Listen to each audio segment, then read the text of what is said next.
And we are back on the WHHI-TV Daily News. With me now is Logan Colburn, and he is the manager of the Rec Center in Hardeeville. And we have a couple of different events we want to talk about today, Logan. And so let's get started with the pickleball tournament. Tell us a little bit about it and who the beneficiary of this tournament is.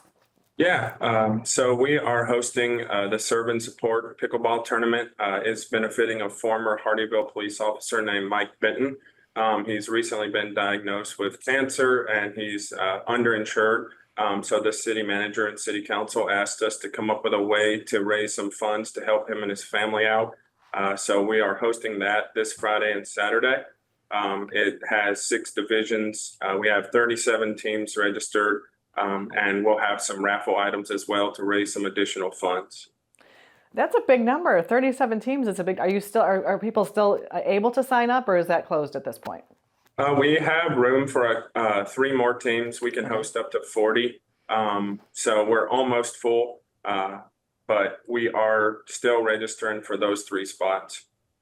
Well, what a great testament to the community that you're almost full in a tournament to benefit somebody so deserving of that. So congratulations on that, and thank you for doing it for him. And then we also want to talk about, the upcoming festival on Main.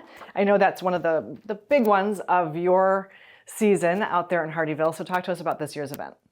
Yeah, it's definitely our largest event. Last year we had about 8,000 people over the 2 days.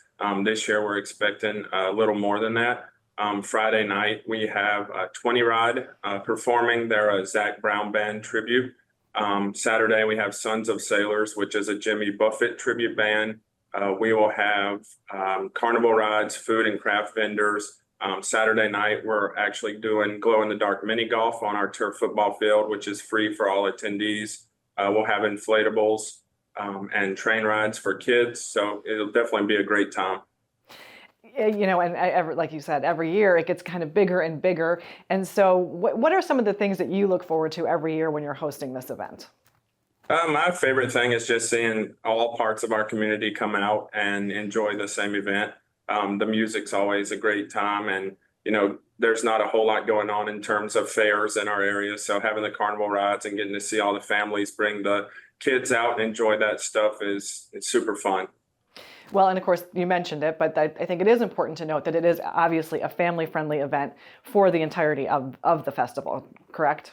Absolutely. Yeah, we have all the way from babies all the way up to as old as the community is. So it's definitely a lot of fun seeing all the different generations and all the different backgrounds interact at the event and have a great time. And so how do people know, is there a schedule listed online or on Facebook page so people can know when things are happening? There is. We have that on our Facebook page as well as our website, which is hardeevillesc.gov. We'll publish a more detailed schedule a couple weeks out from the event, as well as a vendor list. We've been posting vendor spotlights throughout the month of September, and we'll continue those all the way up until event day. But we're up to about 45 vendors now. So it should be a lot of fun. Excellent. And so just circling back real quickly to the pickleball tournament, if somebody's out there and they want to be one of those last 3 teams, how do they get registered to do that? They can look at our Facebook page. It has a link to the registration, or if they go to hardeevillesc.gov and just search pickleball tournament, there's an online registration form to complete. And then once we have that, pay the registration fee, and tournament starts Friday for the men's and women's, and then the mixed doubles is on Saturday. Well, and of course, if you are part of the community and you're not playing, you can still go out and maybe win some raffle prizes. So what a great event for the community. Thank you for sharing, Logan, both about the pickleball tournament and your festival on Main. We appreciate it very much. Thank you for having me. And we'll be back in a moment, so don't go away.